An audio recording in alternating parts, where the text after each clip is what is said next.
Bismillahirrahmanirrahim. Assalamualaikum warahmatullahi wabarakatuh.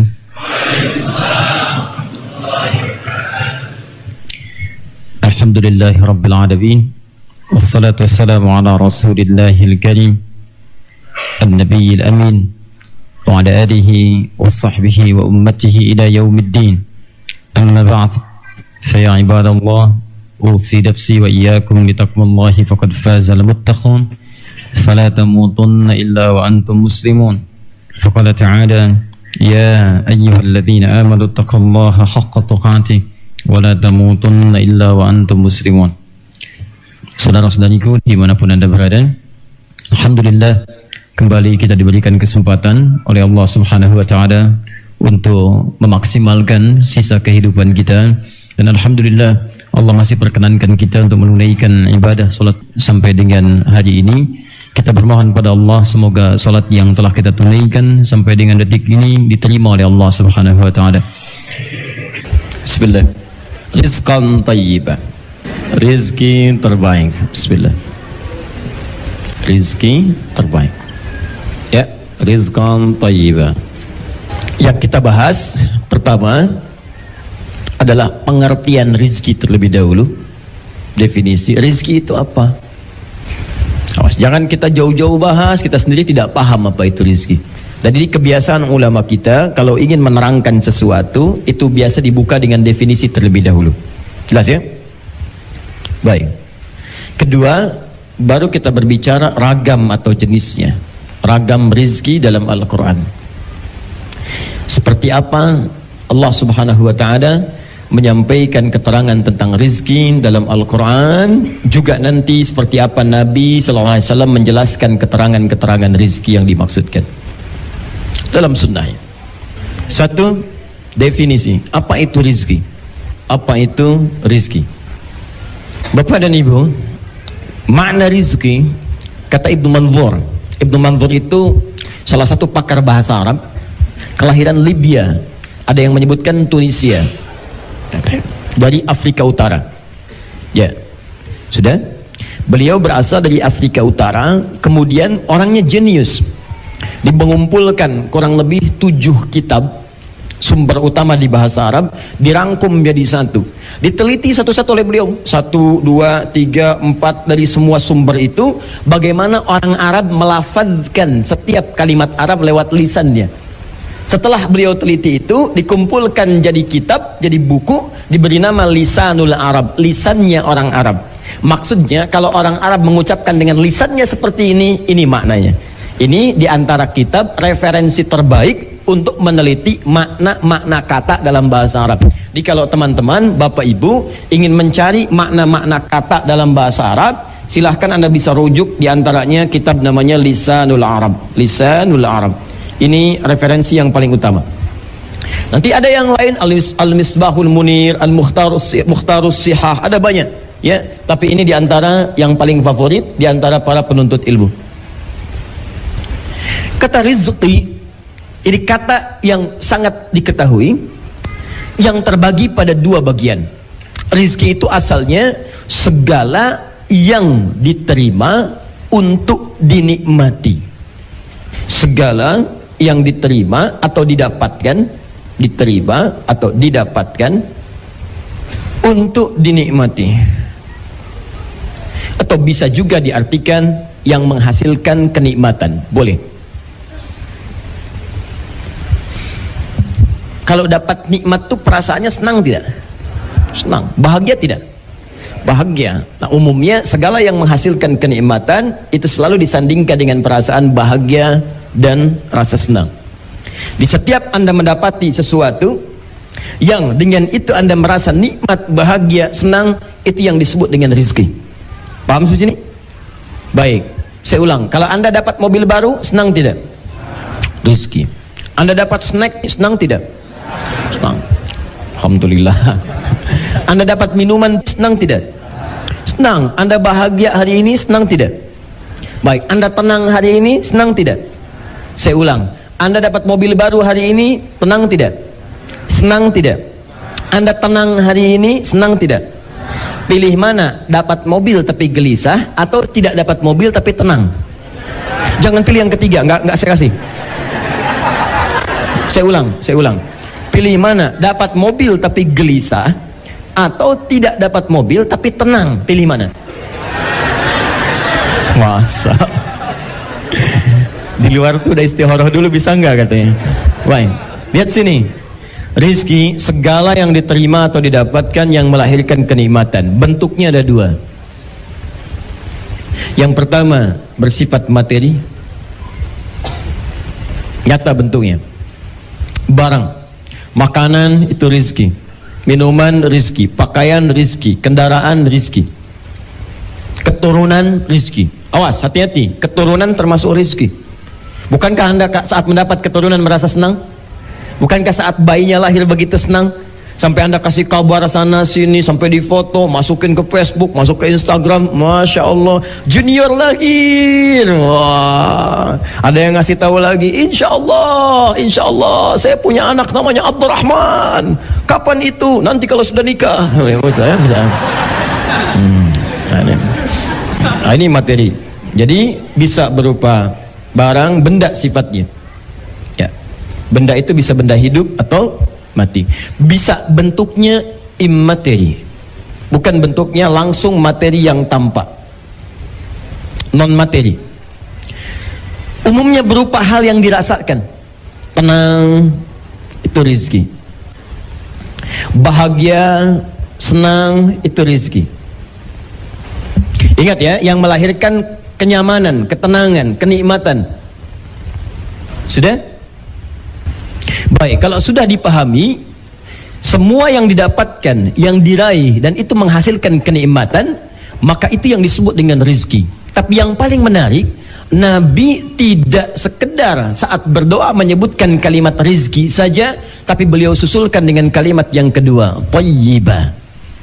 Ingat baik-baik, kenapa dimunculkan kata thayyibah ini? Itu yang kita analisis dulu. Apa makna kata thayyibah ini? Setelah Anda paham kata thayyibahnya, di sini kita mengerti kenapa Nabi tambahkan kata itu dalam doanya. Padahal mudah Nabi mengatakan, Allahumma inna nas'aluka ilman nafi'a wa rizqa misalnya, wa amalan mutaqabbala. Kenapa ditambahkan dengan kalimat thayyibah?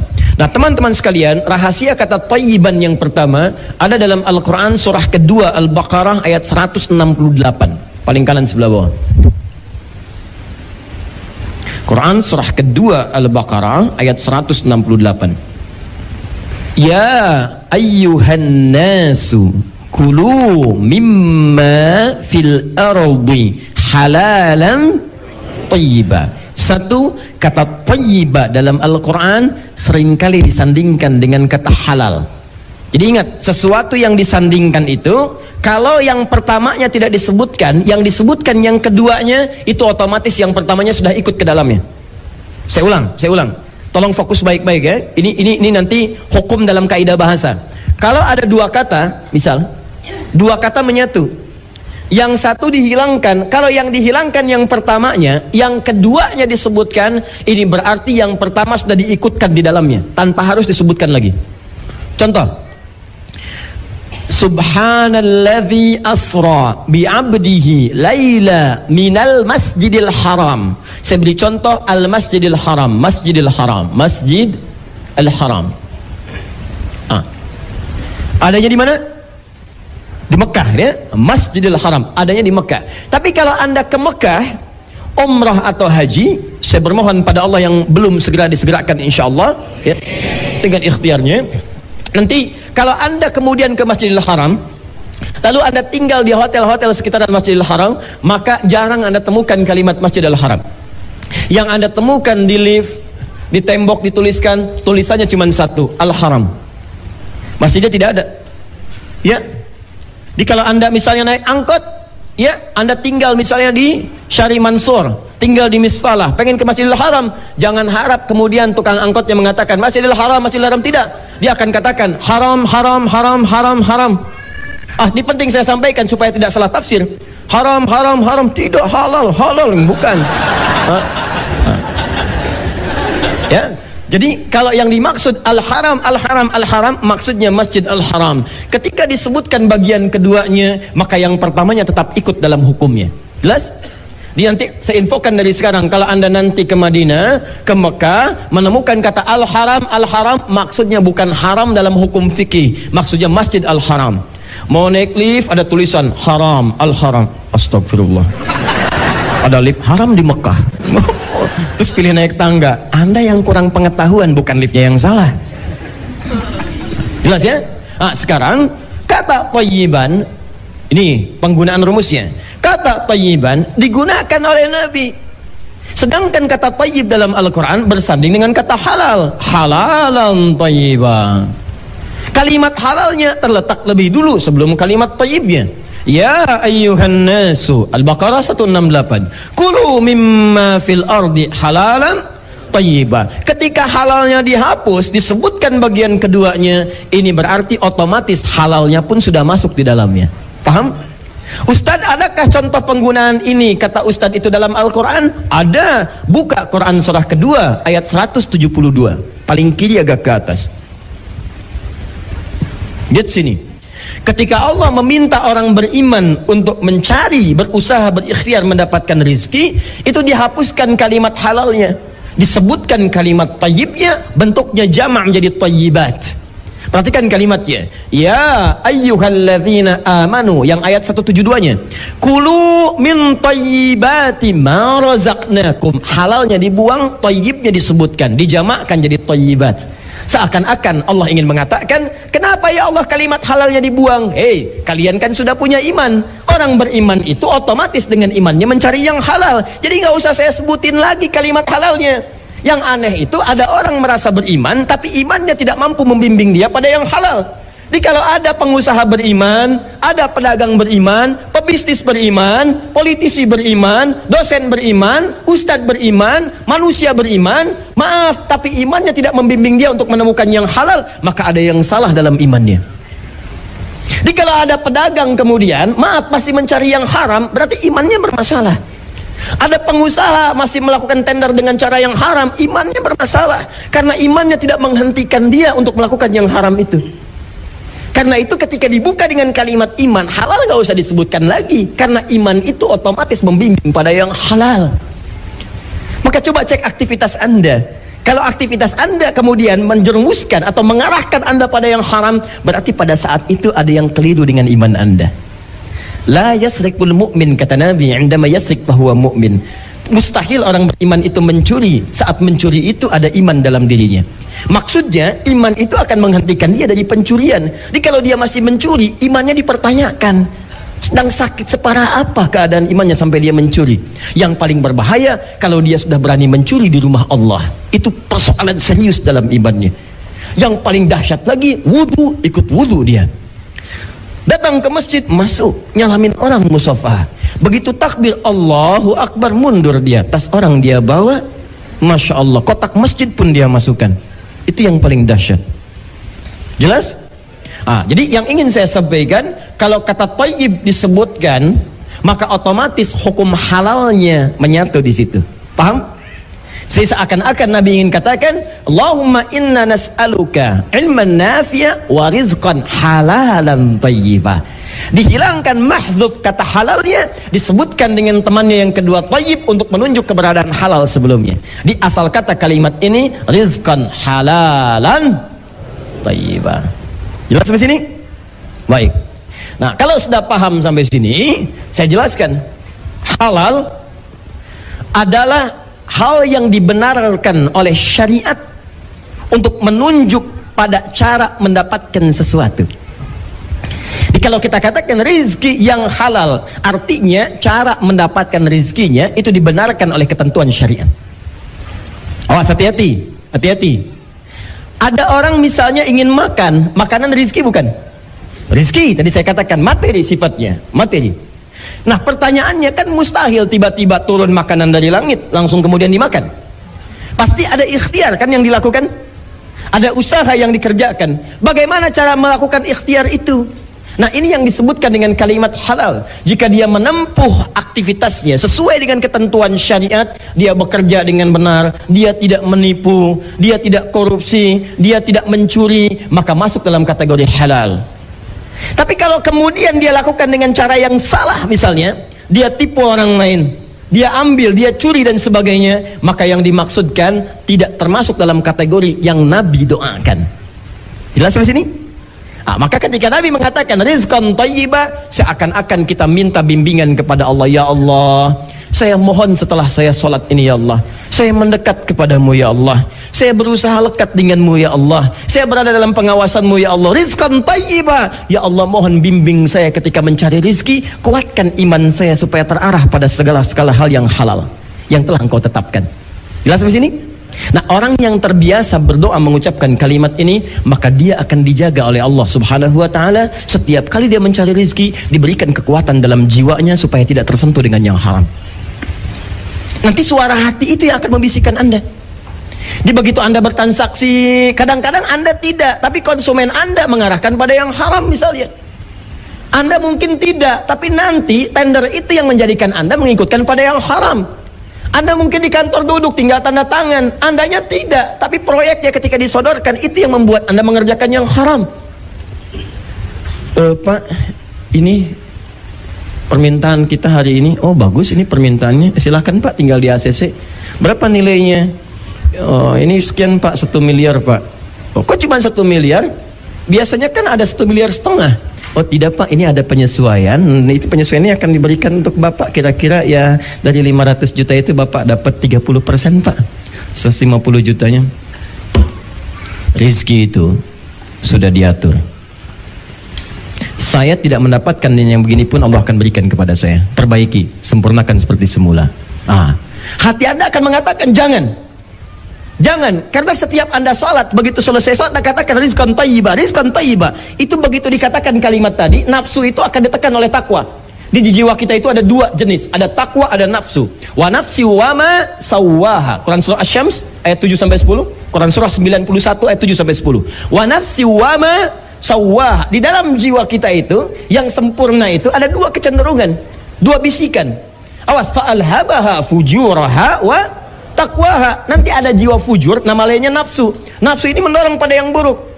Ya, yang kedua takwa. Takwa ini mendorong pada yang baik. Takwa itu kalau tidak dilatih dengan amalan-amalan, sholat itu bagian dari takwa. Dari mana taunya? Al-Baqarah ayat 2-3. Dzalikal kitabu la raiba fi hudal lil. Siapa mutakin orang takwa di situ? Amalannya ayat 3. Alladzina yu'minuna bil ghaib wa yuqimunas shalah. Jadi takwa itu di antara wujudnya salat. Salat ketika Anda kerjakan melatih takwa. Apa fungsi takwa itu? Supaya jiwa Anda mendapatkan bisikan dari takwa pada yang baik-baik. Makanya kalau Anda rajin salat, kata Allah, diterangkan fungsinya di Quran surah ke-29 ayat 45. Innas salata tanha 'anil fahsya. Nah, orang sholat itu kalau menerima tawaran seperti tadi, hatinya langsung bergejolak. Bukan nafsunya, takwanya mengatakan jangan lakukan. Langsung baru dia bilang sesuatu aja, takwanya langsung mengelak. Di hatinya langsung gak enak. Jangan. Itu berfungsi itu. Ingat baik-baik, itu akan berfungsi. Itu yang dimaksud fa'alhamaha fujuraha wa taqwaha. Nah, Anda pasca sholat mengatakan ya rizqan thayyiba, rizqan thayyiba. Begitu ada rizki yang tidak halal, haram dia datang, tidak thayyib dia, maka hati Anda akan berkata jiwa takwanya, jangan terima, jangan terima. Tapi kalau ini tidak pernah Anda amalkan, apalagi nggak pernah sholat, maka yang berfungsi bukan takwanya, nafsunya, fujurnya. Jangan terima, jangan terima. Itu sedikit, tambah. Nah, itu masalahnya. Makanya keluar kata-katanya nggak enak. Ya, maaf ya, nggak bagus seperti ini. Perbaiki. Kalau bisa lebih banyak. Wah, itu masalah. Jelas ya? Nah, jadi teman-teman sekalian, ini bagian yang pertama, halalan thayyibah. Jadi ketika Nabi katakan rizqan thayyibah, ini berarti memohon kepada Allah supaya Anda dibimbing oleh Allah dalam mendapatkan rizki ini dengan cara yang halal. Apa manfaatnya? Supaya ketika Anda berikhtiar, nanti Allah akan menguatkan keadaan hati kita supaya istiqomah dengan yang halal. Jangan dikira godaannya ringan loh. Sekarang ini tidak mudah. Tidak mudah teman-teman. Ya, bahkan ada orang mengatakan untuk dapat yang haram aja susah sekarang, apalagi yang halal. Tapi itu tidak berlaku dalam kaidah Al-Quran. Tidak demikian. Nanti kita akan lihat. Nah, 2, thayyibah. Taba yatibu thayyiban wa tibatan wa tubatan. Nah, ada 3 makna. Tibah, taba, thayyibah, tubah. Baik. Thayyiban kalau dikaitkan dengan rezeki, itu artinya segala yang menguatkan dan menyehatkan, membuat kuat, sehat secara fisik. Misal ya, maaf sekali, Anda bekerja sebulan misalnya dapat rezeki, taruhlah misal saja 100.000 Anda dapatkan.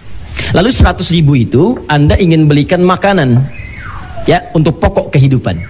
Maka kata Nabi petunjuknya, biasakan rizki yang Anda dapatkan itu tidak harus kemudian dibelanjakan untuk memenuhi semua apa yang Anda inginkan, tidak.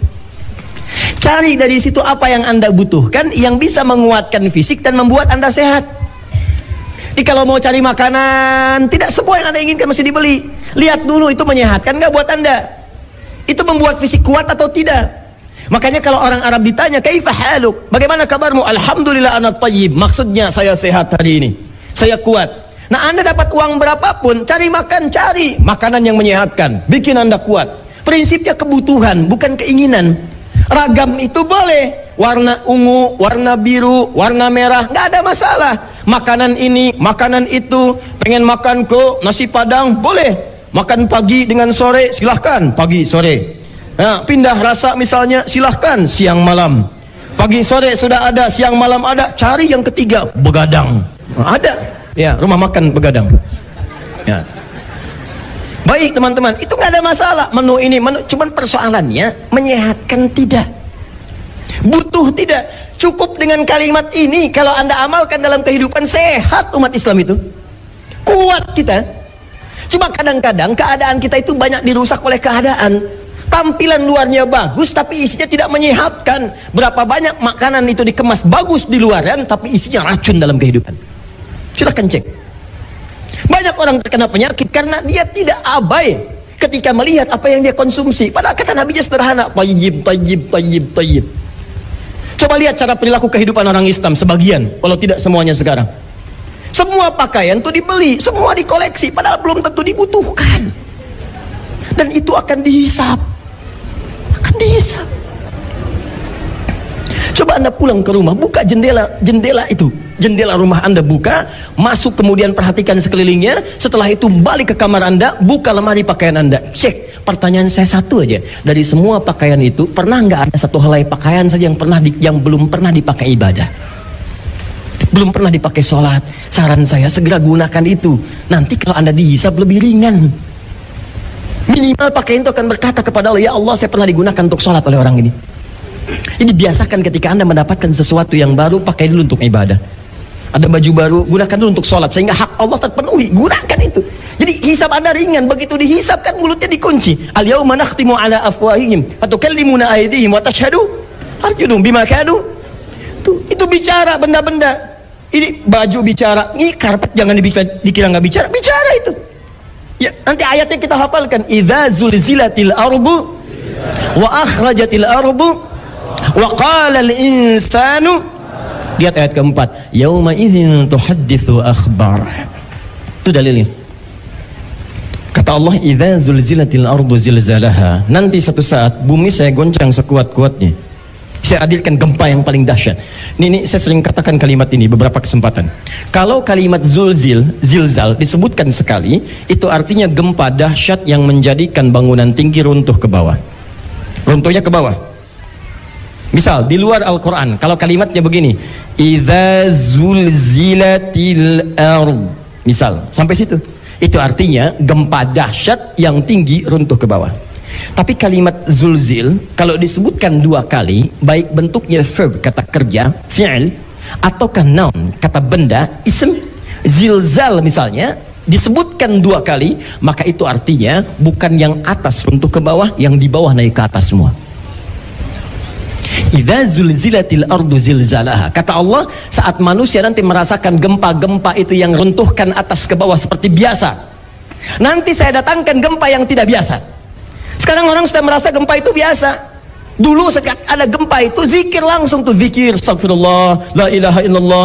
Padahal yang kerasa kecil. Orang-orang daerah mengatakan ada lini, ada gempa, ada astagfirullah, la ilaha illallah. Padahal yang kerasa kecil.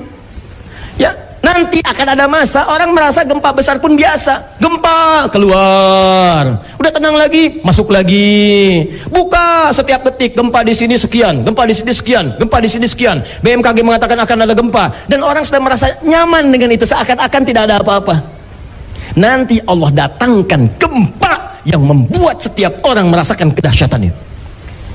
Sama dengan teori hidup. Kalau Anda diberikan peringatan oleh Allah lewat yang kecil, belum paham, kasih yang sedang. Belum paham, kasih yang besar. Belum paham, dikasih yang dahsyat, yang membuat Anda tidak berkutik lagi. Maka Allah katakan, wa akhrajatil ardu athqalaha. Maka saat gempa itu terjadi, semua yang dikandung bumi itu naik ke atas. Baru manusia berkata, wa qalal insanu malah. Baru setiap orang mengatakan, ini kenapa ya? Ini kenapa ya? Kenapa? Kamu kemana aja? Baru di situ Anda tahu bahwa setiap apa yang kita kerjakan itu ada manfaatnya. Di karpet akan bicara, ya Allah, ketika si fulan sedang senang-senang di luar, hambamu ini yang Allah menduduki aku, dan dia fokus, ya Allah, untuk menyimak mempelajari ketentuan syariatmu. Semua akan bicara. Papan tulis bicara, penghapus bicara. Ya Allah, saya bersaksi ketika itu taklim saya digunakan untuk menghapus, yang pakai saya ustadznya aja, jamaahnya nggak ada yang bantuin. Misal. Itu bisa terjadi. Paham sampai sini? Jadi maksud saya, coba dari setiap apa yang kita dapatkan itu, yang Allah titipkan kepada kita. Lihat kalimat saya. Dari setiap apa yang Allah titipkan kepada kita dan kita dapatkan itu semua, maka pastikan cari dengan cara yang halal dan gunakan dengan prinsip kebutuhan. Akhirat saya butuh enggak? Nah, kalau hidup seperti itu enak. Ini kalau walaupun Anda dapatkan dengan cara yang halal, tapi setiap keinginan ingin diwujudkan itu Nabi tidak menyukainya. Dosa sih enggak, cuma Nabi enggak suka. Kenapa Nabi enggak suka? Itu bisa membuat Anda capek dalam hidup. Udah nyarinya susah, memang halal, cuma nanti pencariannya lebih banyak. Karena lebih banyak, waktu ibadah Anda terbuang. Papa, Mama pengen pakaian baru, Pak. Yang kemarin udah nggak cukup. Ya udah, yuk cari. Kapan nyarinya? Besok ya, Pak. Di mana Mama mau nyari? Di Paris ya, Pak. Paris. Tinggal di Ciamis, pengen nyari di Paris. Tuh. Berangkatnya berapa lama ke sana? Di jalan kepake waktunya banyak, habis kebuang. Biasa baca Quran, biasa zikir, sekarang mulai ngantuk, kena jet lag, nyampe sana tokonya tutup. Balik lagi. Coba lihat, berapa ini mungkin contoh yang paling ekstrim, yang sederhana kan gampang.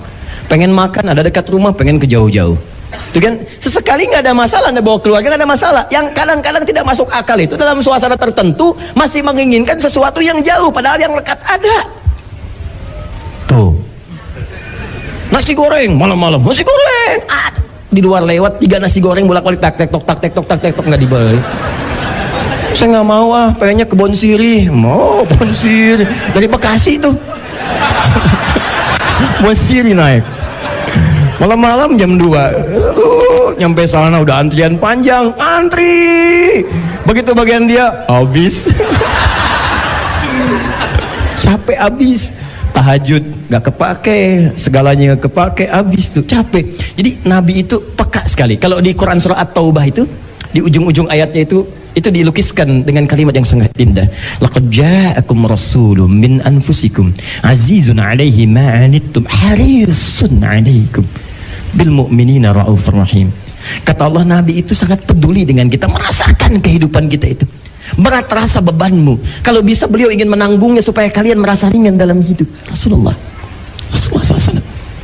Jadi ketika Nabi berkata seperti ini, sebetulnya beliau tuh berharap, ya Allah bimbing umat saya supaya nggak capek hidupnya, supaya tenang hidupnya, supaya damai kehidupan itu. Tapi Anda jangan kira kalau Nabi itu misalnya tidak suka model, tidak. Pakaiannya bagus, tampilannya bagus, sendalnya kadang dipakai dari Yaman, biasa, tapi sesuai dengan aspek kebutuhan. Silahkan. Anda nggak ada masalah. Ibu punya koleksi pakaian, 1 warna hijau, 2 kuning, 3 biru, nggak ada masalah. Cuma prinsipnya butuh nggak. Dan itu akan menghiasi keindahan dalam rumah tangga. Begitu akan misalnya ke pengajian, ibu tanya pada ayah, pada suami, Pak, Mama pakai yang mana ya? Hijau atau yang biru? Masya Allah, kan indah tuh. Kata suami, yang hijau bagus mah. Kayaknya yang biru deh, Pak. Tuh. Itu kadang-kadang begitu, Pak. Dia tuh nanya tapi udah punya jawaban. Itu yang bikin kita susah. Masih mending kalau dipakai, begitu keluar kuning.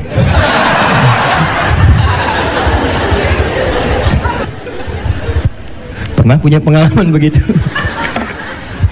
Ya, kembali ya. Nanti kita gantian, Bu, ya. Baik. Ingat, segalanya akan bersaksi. Ya, segalanya akan bersaksi. Kadang-kadang yang paling susah itu adalah kita tidak mengharap sesuatu dan dia ada, dan itu kita tidak butuhkan. Paham ini, Rizki? Halal paham? Tayyib paham?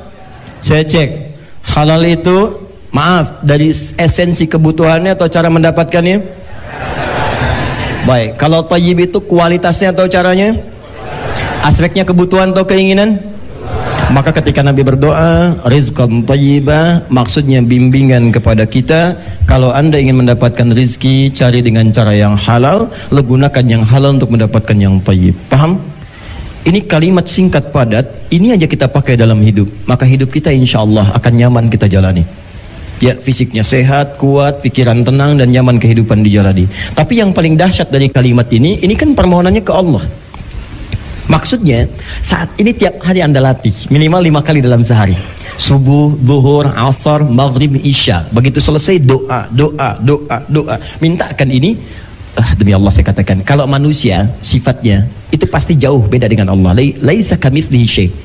Manusia itu kalau diminta sekali mungkin ngasih, 2 kali sudah nggak enak, 3 kali marah.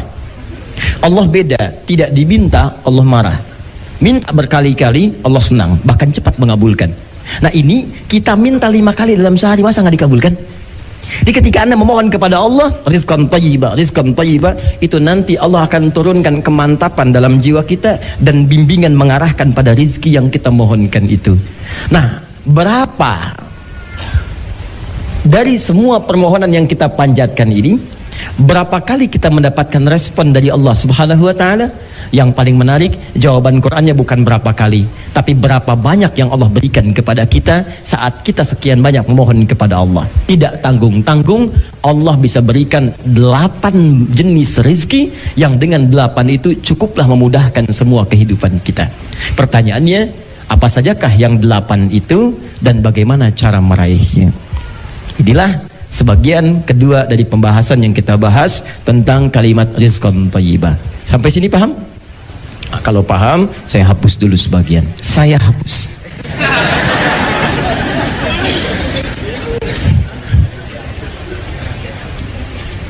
Bismillah. Ya. 8 jenis rizki dalam Al-Quran. Pertama, sebelum kita masuk pada nomor 1, saya ingin sampaikan kaidah umum dulu. Yang 8 ini, ingat baik-baik, yang nanti kita akan bahas, langsung dibuka dengan kalimat Al-Quran dengan bahasa yang sangat indah. Pertama, dalilnya Quran, surah ke-51 ayat 22. Wa fis samai rizqukum wa ma tu'adun. Kedua, Quran surah Hud ayat yang ke-6. Sudah? Quran surah Hud ayat yang ke-6. Hud surah ke-11 ayat yang ke-6. Wa ma min dabbatin fil ardi illa 'ala Allahi rizquha wa ya'lamu mustaqarraha wa mustaudaha. Awas, hati-hati. Dan setiap makhluk di bumi, bahkan binatang yang melata pun, melata yang kecil-kecil, yang gerakannya lambat, gitu kan? Yang seakan-akan orang katakan, ih dapat rezeki nggak nih? Ya dari jauh dah lambat, belum tentu bisa dia dapat. Kata Allah, kamu jangan duga, semua makhluk, bahkan binatang melata yang paling kecil pun, saya telah tetapkan rezekinya. Keterangan pertama kata Allah, semua rezeki itu sudah diatur oleh Allah Subhanahu wa Ta'ala. Semua makhluk pasti mendapatkan sesuai kadarnya. Jadi kedua, Quran surah ke-11 ayat 6. Hud ayat 6. Kesimpulannya, rezeki telah tetap dan terukur. Masya Allah. Dari mana ini sudah yang telah tetap ini? Quran surah 51 ayat 22, Quran surah 11 ayat ke-6. Yang kalimat terukurnya Anda temukan di Quran surah Al-Ghasyiyah Ingat, maaf, Al-A'la, Quran surah Al-A'la ayat yang ketiga. Sabbihisma rabbikal alladzi khalaqa.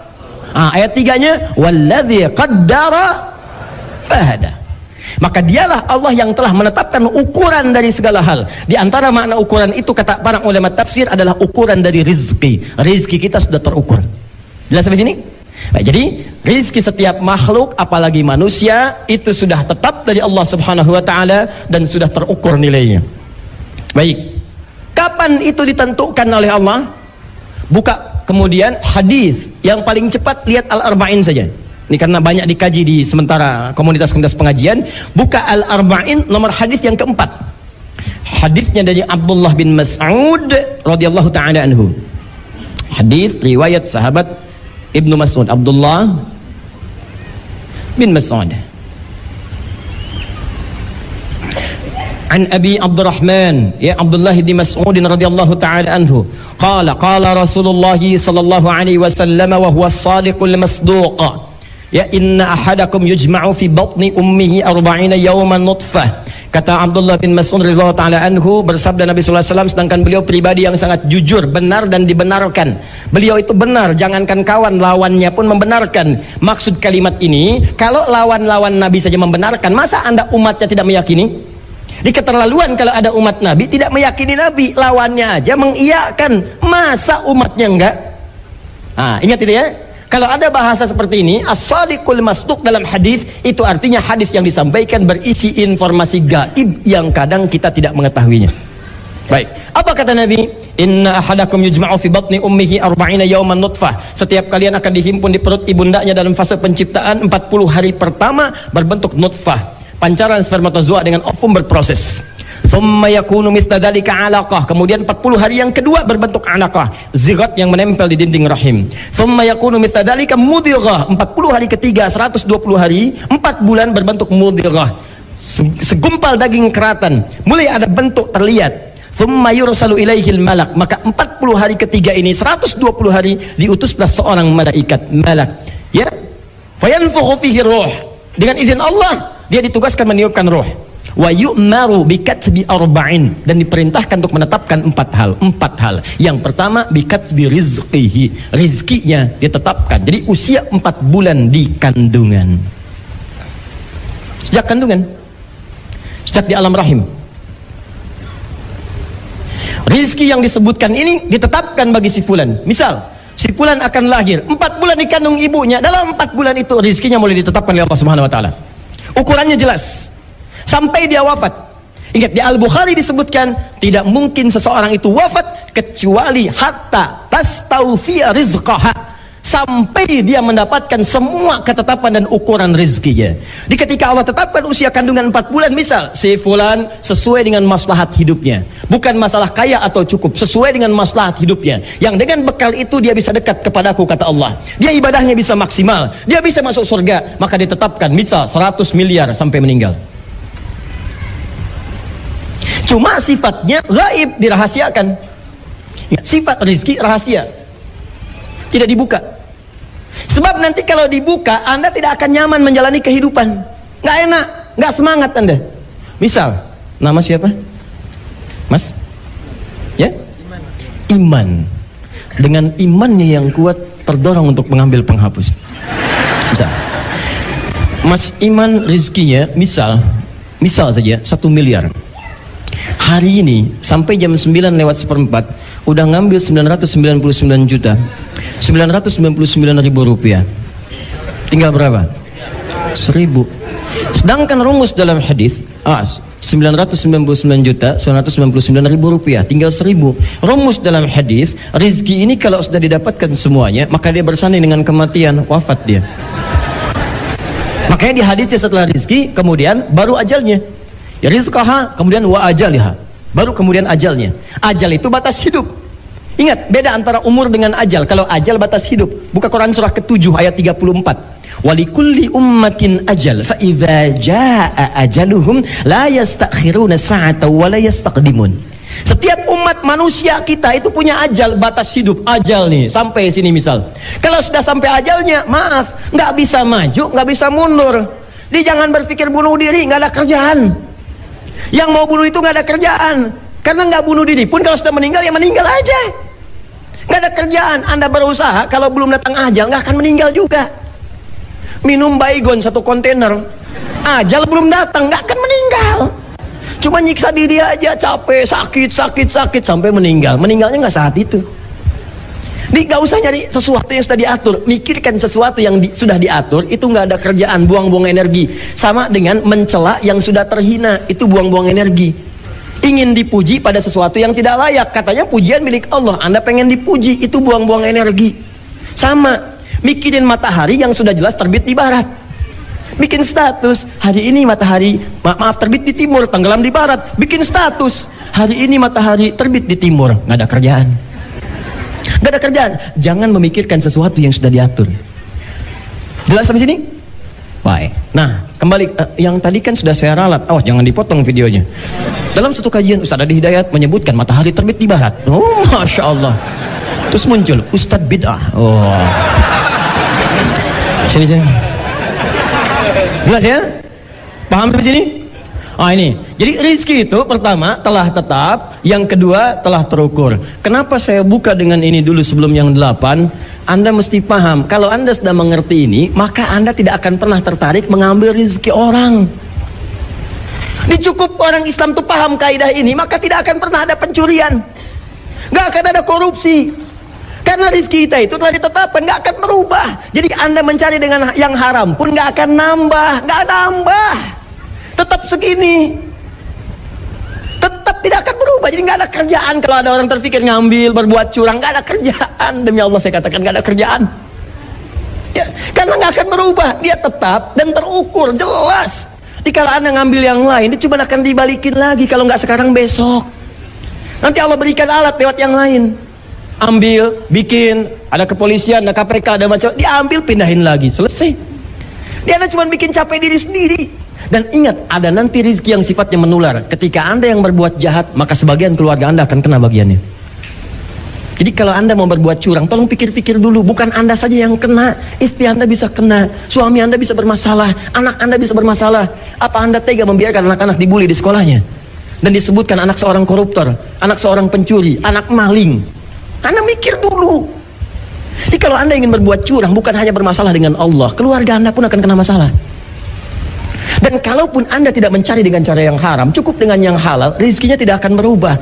Tapi yang berbeda keberkahannya. Itu yang berbeda. Rezeki yang diikhtiarkan secara fisik. Rezeki yang diikhtiarkan secara fisik. Bekerja, gitu kan? Berusaha, beraktivitas. Dalilnya Quran surah 53. Quran surah 53 An-Najm ayat 39. Wa allaysa lil insani illa ma sa'a. Ini rizki yang terkait dengan usaha, ikhtiar. Ikhtiar yang dimaksudkan pencarian secara fisik atau bahasa kekiniannya kerja. Dalilnya Quran surah ke-53 An-Najm ayat ke-39. Wa allaysa lil insan. Ingat, masih ingat kata-kata tadi di awal pembukaan kita, kalau disebutkan kata-kata insan terkait dengan apa? Aktivitas. Maka kalau Anda disebutkan insan, Anda dituntut beraktivitas. Ya kan? Berusaha. Wa allaysa lil insani illa ma sa'a. Sa'a yas'a sa'yan. Artinya usaha. Ini. Kalau misal Anda umrah atau menunaikan haji misalnya, kemudian pertama datang, maka walaupun yang haji itu pasti pertama datang, kalau tamattu' dia umrah dulu. Di umrah ini ada 3 yang paling utama selain niat ketika miqat dilakukan. Pertama tawaf, setelah tawaf apa? Sa'i. Setelah sa'i tahallul. Nah, sa'i itu kata benda, kata sifat asalnya dari kata sa'a yas'a sa'yan. Sa'a yas'a sa'yan. Apa artinya sa'i? Sa'i itu artinya bukan lari-lari kecil. Kalau lari-lari kecil itu sa'i, lari-lari besar apa? Maraton. Bukan. Itu kuncinya saya kasih clue-nya tadi di Quran surah 53 ayat 39. Sa'a yas'a sa'yan. Usaha yang sungguh-sungguh Yang serius itu disebut dengan sa'i. Sa'i itu usaha yang serius, pencarian yang sungguh-sungguh. Jadi kalau Anda ingin dapatkan rizki, kata Allah, silakan menyebar, cari usaha yang serius. Itu rumus pertama. Di Allah tebarkan rizki, 1, 2, 3, tebarkan. Kadang di tempat yang tidak kita singgahi di situ. Kalau Anda ingin mendapatnya, silakan menyebar. Makanya banyak Anda temukan ayat-ayat dalam Al-Quran meminta kita menyebar untuk mencari rizki. Misal, yang paling banyak berkahnya, paling banyak keutamaannya, paling banyak peluangnya hari Jumat. Jumat itu hari baik, banyak orang kumpul, tinggal Anda lihat di mana mereka berkumpul. Nah, ketika mereka kumpul, banyak kumpul, menyebar, kumpul. Setelah Anda tunaikan salat Jumat, kata Allah, buka Quran surah Al-Jumu'ah, surah ke-62 itu, ayat yang ke-10, paling kiri agak sedikit ke atas. Fa idza qudiyatis salatu fantashiru fil ard. Kalau Anda sudah selesai Jumatan, kata Allah, lihat peluang. Maksud peluang di situ bukan cuma sekedar Jumatnya saja. Maksudnya kalau Jumat itu kan banyak orang. Habis Jumatan kan menyebar tuh, menyebar kemana-kemana, orang menyebar, keperluannya banyak. Ada yang lapar, ada yang pengen pakaian, ada yang pengen minuman, ada yang pengen macam-macam. Itu cuma contoh aja. Dalam bahasa Quran itu zikrul ba'di yuradu bihil kullu. Dalam kaidah bahasa Indonesia sinekdok pas prototo. Disebutkan sebagian yang dimaksud keseluruhan. Lawannya sinekdok totem pro parte. Disebutkan keseluruhan yang dimaksud sebagian. Jumat itu cuma contoh. Maksudnya nyebar nih. Kalau Anda temukan banyak peluang di situ untuk mencari rezeki, datangi, sebar, cari, dapatkan peluangnya. Jangan diam. Rezekiku sudah diatur, nanti juga datang sendiri. Nih, saking adilnya Allah, semua diberi perangkat untuk mendapatkan rezekinya. Anda bergerak, rezeki datang. Tahu cicak? Iman? Cicak. Cicak itu apa makanannya? Nyamuk. 1, cicak. Makanannya nyamuk. Lihat bagaimana Allah adil sekali. Cicak, rezeki makanannya nyamuk. Cicak bagaimana aktivitasnya? Merayap. Nyamuk bagaimana? Terbang. Pertanyaan saya, cicak punya sayap gak? Tidak. Kalau kita nalar pakai akal, gak ketemu nih. Yang mau makan, merayap. Yang punya makanan, punya sayap.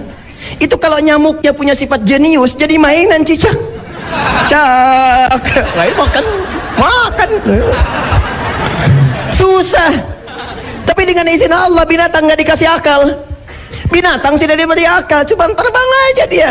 Yang ini dia tahu kalau saya ikhtiar, Allah pasti kasih. Orang tua kita tuh nggak banyak dalil, cuma disusun jadi bait-bait ketemu. Cicak diam. Perhatikan, cuman diam dia merayap. Diam tenang.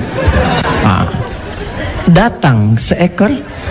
Ketika dia memutuskan untuk berikhtiar merayap walaupun cuma diam-diam, perhatikan, bukan cicak yang mendatangi nyamuk, nyamuk yang mendatangi cicak. Saya ulang, cicak diam-diam, perhatikan, datang seekor nyamuk. Jadi bukan cicaknya yang mendatangi nyamuk, nyamuknya yang datang. Jadi kalau Anda mau ikhtiar, Allah dekatkan rizkinya. Yang dituntut dari Anda itu ikhtiar, cicak aja dapat, masa Anda enggak? Cicak gak punya akal, rizkinya bisa dapat. Masa Anda yang punya akal gak dipakai untuk mendapatkan rizki? Anda bergerak, rizki datang. Cicak merayap cuman diam-diam, datang seekor nyamuk. Selanjutnya silahkan.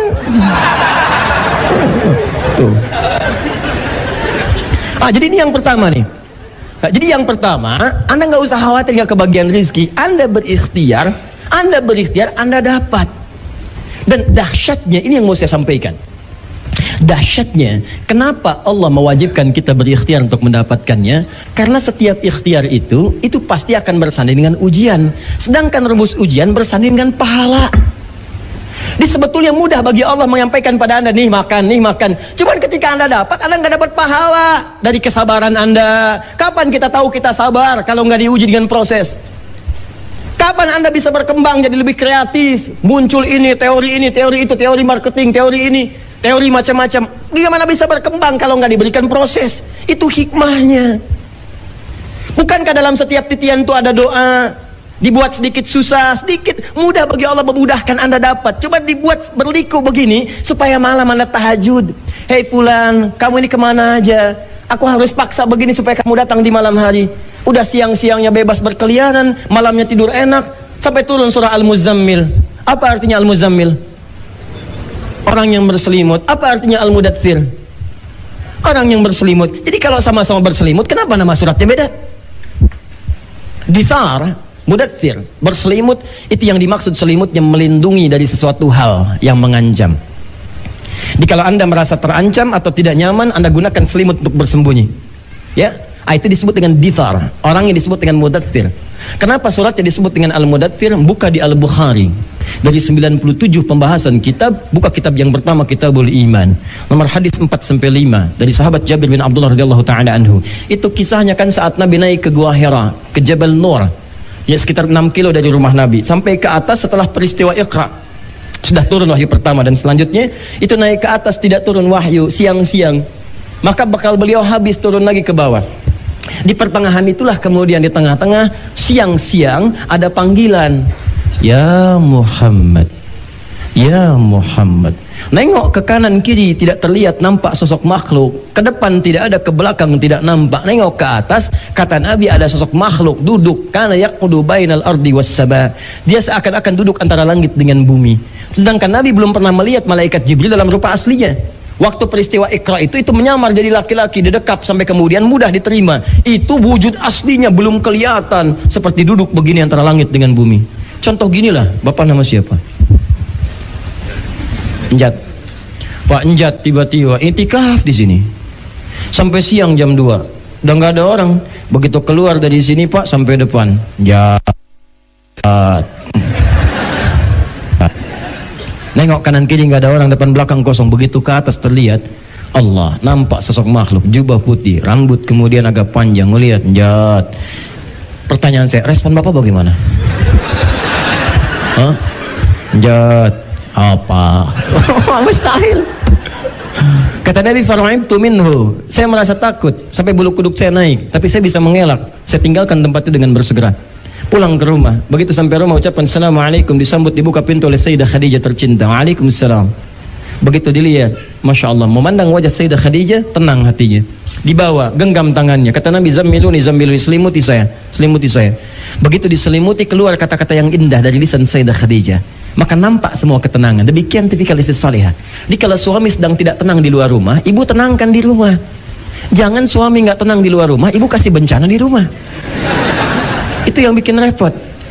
Nah, secara singkat begitu sudah diselimuti, berlindung dari situ karena takut nanti melihat makhluk tadi, maka tiba-tiba kemudian sudah merasa tenang dengan perkataan Sayyidah Khadijah, turunlah kemudian wahyu, ya. Ya ayyuhal muddaththir. Yang sedang berlindung di balik selimut itu. Nah, kadang-kadang kalau masih dalam dunia anak-anak itu, kalau Anda main-main kan dia semuanya di balik selimut kan? Oh, baik selimut begini kan? Begitu dibuka, assalamualaikum, kan? Nah, itu yang disebut dengan mudaththir. Tapi kalau muzammil itu artinya teman yang menyertai dengan sifat yang menyenangkan. Makanya ada zamil, teman, zamili, teman saya yang menemani saya, dia menyenangkan. Ya, kalau temannya kemudian dia dekat disebut dengan sahib. Kalau temannya dipercaya disebut dengan shadiq. Jelas ya? Lebih dipercaya lagi disebut dengan siddiq.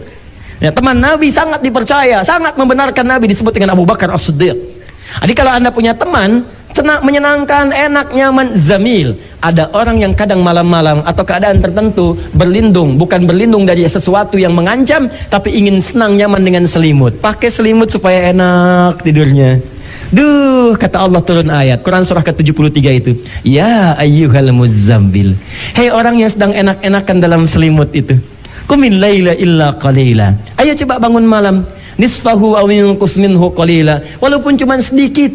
Au zid alaihi warattilil Qur'ana tartila. Atau tambah juga sedikit lagi, katanya pengen ke surga. Innalaka fin nahari sabhan tawila. Kamu ini aneh, katanya pengen ke surga, surganya Firdaus, siang-siang sibuk beraktivitas, malam-malam begitu enak tidur dengan selimut. Cita-cita surga Firdaus lagi.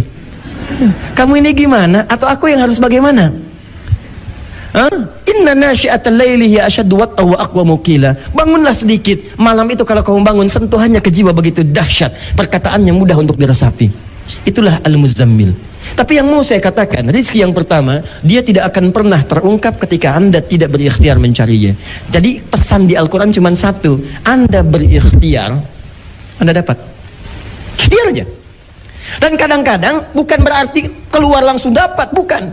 Ada proses. Kalau cuma kelihat capek sekali, jangan menyerah, tempuh serius lagi, bikin rencana lagi, bikin pemetaan lagi, bikin target lagi. Ini yang saya lakukan, ini peluangnya, ini targetnya, jangka panjang, jangka menengah, jangka pendek, jangka saku, buat semua tuh terukur. Itulah kenapa disebut dengan sifatnya disebut dengan sa'i. Kenapa orang sa'i disebut dengan sa'i, tempatnya antara Safa dengan Marwah? Karena di tempat itu pernah ada seorang ibu yang berjuang, berusaha dengan serius untuk mencari rizki bagi anaknya. Bukan lari-lari kecil asalnya, ingin menunjukkan ada seorang ibu yang sangat serius. Karena perintah Allah, diminta untuk tinggal di situ, diantarkan oleh suaminya. Ini perintah Allah. Sepanjang perintah Allah, perhatikan keyakinannya. Perhatikan, ibu, kalau ibu tidak punya kekuatan semacam ini, tidak mudah menjalani kehidupan seperti apa yang digambarkan. Ini Nabi Ibrahim diminta oleh Allah, begitu lahir Ismail alaihissalam, ya kata Allah langsung difirmankan, kamu antarkan anak dan ibunya itu ke satu tempat, tinggalkan di situ, kamu balik lagi. Tempat itu dilukiskan di Quran surah ke-14 dengan namanya alaihissalam, Ibrahim alaihissalam, ayat 37. Rabbana inni askantu, ya Allah, engkau perintahkan saya sekarang ya Rabb, untuk menempatkan, saya tempatkan sebagian dari keturunan saya. Di mana? Biwadin ghairi dzi zar'in 'inda baitikal muharram. Ya Allah, tempatnya bukan tempat biasa, di tempat lembah, Bu, yang gersang, yang air tak nampak. Tiba-tiba diantarkan dan disuruh ditinggalkan. Tapi sebelum berbalik, bertanya istrinya, ahadza min amrillah, apakah ini perintah Allah? Iya, kata Ibrahim. Sepanjang perintah Allah, kami tentu tidak akan disia-siakan. Tidak mudah. Ini kisah akan nampak dalam kehidupan rumah tangga. Ibu mungkin ditinggal suami tugas kemana, cukup panjang sifatnya. Ini bawa oleh ibu prinsip ini. Kalau Anda tidak mendapatkan prinsip ini, setan akan mempermainkan Anda dalam kehidupan. Apalagi di rumah tangga ada setan khusus yang bertugas memecah belah kehidupan rumah tangga. Disebutkan di Quran surah kedua ayat 102, yufarriquna bihi bainal mar'i waz-zawji. Tugas dia memecah belah kehidupan rumah tangga, khususnya suami dengan istri. Apa yang dilakukan? Begitu Ismail menangis, Allah menetapkan tidak keluar ASI dari ibundanya. Apa yang dilakukan oleh ibundanya? Bukan mengeluh. Coba silakan cek, tidak pernah terdeteksi dalam kitab-kitab tarikh sejarah Sayyidah Hajar mengatakan, ya Allah, kenapa engkau perlakukan saya begini? Ya Allah, kenapa begini? Ya Allah, kapan ini berakhir? Tidak. Sepanjang ini ketentuan Allah, saya terima. Allah tidak akan pernah sia-siakan saya. Disimpan anaknya dalam keadaan haus, bergerak-gerak, tangan bergerak, kaki bergerak, nendang ke tanah tidak keluar, nendang ini tidak keluar, gerak tidak keluar. Maka ibunya yang berusaha dengan serius, dipakai prinsip pertama, kalau saya bergerak pasti Allah berikan rezeki. Dan ketika itu beliau bergerak naik ke bukit dengan pikiran yang sangat positif, dihilangkan semua pikiran negatifnya, positif semuanya. Semua yang disaring untuk menghilangkan yang kotor, masuk yang bersih, itu bahasa Arab disebut dengan tasfiyah. Tasfiyah, hasilnya disebut dengan safa, orangnya disebut dengan sufi, ya, perempuannya disebut dengan sofia. Orang yang mampu menyaring sesuatu yang kotor sehingga menghasilkan yang baik-baik. Maka naik dia ke atas bukit itu dengan perasaan-perasaan yang positif semuanya. Positive thinking kepada Allah. Tidak pernah berpikir yang negatif. Dia nggak pernah berpikir kenapa Allah jadikan saya begini, kenapa begini, kenapa sulit. Tidak ada. Ketika Anda berpikir positif untuk mencari sesuatu, maka Allah akan naikkan Anda ke tempat yang tinggi untuk mendapatkan kenikmatan rezeki darinya. Itulah kenapa sampai sekarang diabadikan dengan nama Bukit Safa. Karena di tempat itu pernah ada orang yang punya pikiran safa, bersih, bening pikirannya dengan Allah, walaupun dalam kesulitan yang nyata. Saya tanya pada Anda, berapa kali Anda berpositif thinking kepada Allah ketika Anda diuji dengan kesulitan yang tidak lebih parah dibandingkan dengan Ibunda Hajar alaihissalam? Berapa kali Anda mengeluh? Berapa kali Anda menyalahkan Allah? Berapa kali Anda saling menyalahkan di rumah tangga? Istri nyalahkan suami, kamu nih yang gak benar mencari rezeki. Kamu yang kurang sabar. Dua-duanya yang salah. Kenapa tidak saling mendukung? Kenapa nggak saling menguatkan seperti Ibrahim menguatkan Hajar? Seperti Hajar minta didoakan kepada Ibrahim, dukung, karena rezeki itu kita terukur. Tapi Allah berikan ujian untuk menata kesabaran sehingga melahirkan pahala. Naik ke Safa, begitu naik melihat di kejauhan ada harapan yang sangat dalam untuk diraih. Harapan kuat yang ingin diraih disebut dengan Marwah. Maka terlihat seperti oase, turun jalan. Begitu semakin dekat terlihat seperti oase. Ya, nampak dipercepat. Di situ sekarang digambarkan dengan simbol yang lampu hijau itu, ya. Anda lewat situ berlari dari kecil, kan? Yang perempuan dipercepat walau tanpa berlari, cepat sampai ke tengah-tengah ragu lagi, tapi kemudian tempuh lagi, ada naik lagi ke atas. Begitu sampai sana ternyata itu semua bukan seperti yang diharapkan, fata morgana saja, nggak ada oase. Balik lagi lihat seperti di sofa, balik sampai 7 kali.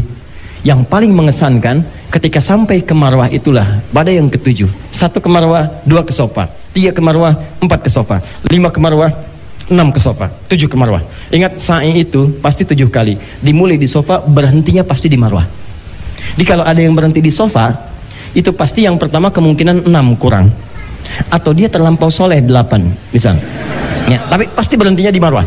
Jelas ya? Berhenti di marwah. Yang paling dahsyat ketika berhenti di marwah, tiba-tiba anaknya tangisannya semakin keras, kan? Dikejar, begitu dikejar ternyata hentakan kaki anak itu, dari hentakannya keluar air. Kata ibunya, zam. Ibunya tidak mengatakan ijma atau ati. Kalau ijma cuma kumpul. Kalau zam bukan. Zam itu artinya kumpul jangan berhenti, kumpul jangan berhenti, kumpul jangan berhenti. Kata ibunya zam. Kumpul jangan berhenti. Sampai hari ini air itu tidak pernah berhenti. Dan bukan hanya sekedar cukup untuk Ismail alaihissalam dan ibundanya alaihissalam, tapi untuk semua keturunannya, bahkan sampai umat manusia kekinian. Berapa abad sudah terlewati? Kita saja ke Nabi Muhammad itu 15 abad. Nabi Muhammad ke Nabi Ismail 29 generasi. Setiap generasi bisa ribuan tahun. Muhammad SAW bin Abdullah bin Abdul Muttalib bin Hashim bin Abdul Manaf bin Qusay bin Murrah bin Kilab bin Ka'ab bin Ghalib bin Fihir bin Malik bin Nadar bin Kinana bin Khuzaimah bin Mudrika bin Ilyas bin Nizar bin Mudar bin Ma'ad bin Adnan bin Adli bin Adri bin Muqawwam bin Nahud bin Tari bin Ya'rub bin Yasub bin Nabit bin Ismail alaihissalam. 29. Dan bertahan sampai sekarang. Pertanyaan saya, maaf ya, siapa yang berusaha keras untuk mencari air itu? Ibunya. Siapa yang dapat airnya? Anaknya. Padahal ketika anaknya disimpan tadi, dia pun bergerak. Tanyakan pada para ibu yang mulia itu ketika memberikan ASI, apakah kalau seorang anak merasa kehausan ingin mendapatkan ASI, tangannya diam? Tidak, pasti bergerak. Kakinya bergerak, apalagi kalau lama nggak dikasih, bergerak. Kan saat ibunya bolak-balik itu anaknya bergerak, tangan bergerak, kaki bergerak. Kenapa air gak keluar? Kenapa zam-zam gak ada? Yang ada itu ketika ibunya bolak-balik, bolak-balik. Kok tiba-tiba muncul pada saat itu? Begitu perih usaha ibundanya, naik turun, maksimal dia. Tiba-tiba hentakan yang selanjutnya, begitu sampai di Bukit Marwah, keluar. Yang usaha ibunya, yang dapat rezeki anaknya. Coba bayangkan. Saya mau belajar yang pertama dulu. Kesimpulan pelajaran yang pertama, ketika Anda berikhtiar teman-teman, itu boleh jadi mungkin bukan satu pertama kali ikhtiar, yang ke-7 kali itu baru Allah berikan. Yang 6-nya itu bukan gak ingin ngasih, tapi Allah ingin berikan pahala buat antum. Tuh doa yang diperbanyak itu. Sekali ikhtiar belum dapat, bukankah tahajudnya nambah? Bukankah istighfarnya nambah? Istighfar menggugurkan dosa. Bukankah doanya bertambah? Doa memperbanyak lagi keberkahan. Dia Allah ingin mengampuni dosa antum lewat istighfar. Sebab kalau nggak dipaksa begitu, dosanya semakin banyak. Sedangkan Allah punya sifat sayang. Tuh antum yang jarang tahajud dipaksa, yang jarang puasa dipaksa, sehingga dengan itu pahala terakumulasi. Nanti kalau sudah banyak pahalanya, fulan, dosa kamu sudah saya ampuni, pahala sudah banyak, ke surga sudah siap. Nih saya berikan hasil kamu yang kemarin. Ayo silahkan nikmati sepuas-puasnya. Nanti di akhirat saya berikan lebih daripada apa yang kamu dapatkan sekarang, sampai kamu merasa puas. Wala saufa yu'tika rabbuka fatardah. Akan diberikan oleh Rabbu sampai kamu ridha dengan semuanya itu. Itu maksudnya.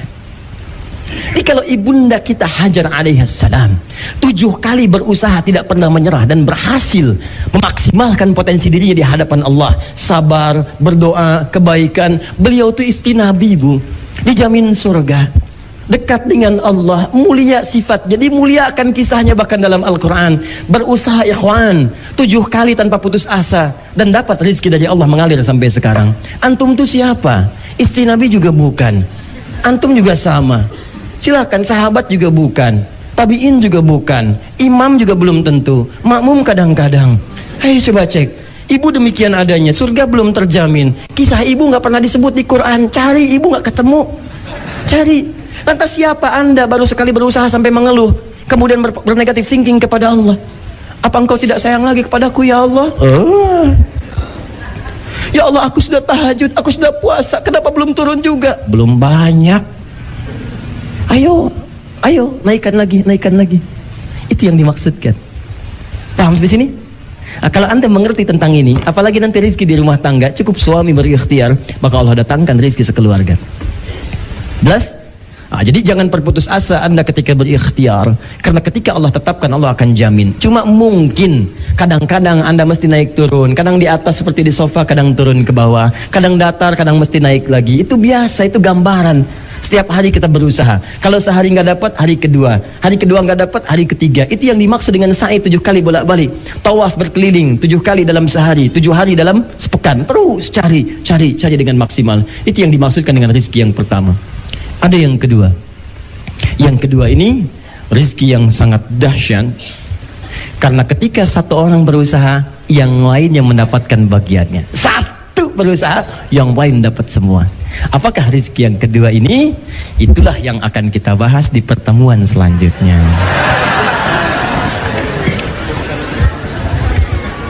Ya? Oh, itu luar biasa, Bu. Pokoknya kalau ibu siapkan sekarang, itu yang dahsyatnya kadang anaknya yang ibu siapkan, tiba-tiba orang tuanya dapat, temannya dapat. Yang hebat, dia yang usaha, tiba-tiba yang lainnya dapat, bukan cuma dunianya. Masya Allah, umroh dia dapat, haji dia dapat, kemuliaan dia dapat. Ada luar biasa, dan ayatnya sangat menarik, pernah dipraktekkan dan hasilnya berhasil. Apa bentuknya? Bulan depan kita bahas. Ya, sabar ya, sabar. Bukankah sabar ada pahalanya? Baik, terima kasih teman-teman sekalian, semoga Allah muliakan. Subhanakallahumma bihamdika asyhadu an la ilaha illa anta astaghfiruka wa atubu ilaik. Assalamualaikum warahmatullahi wabarakatuh.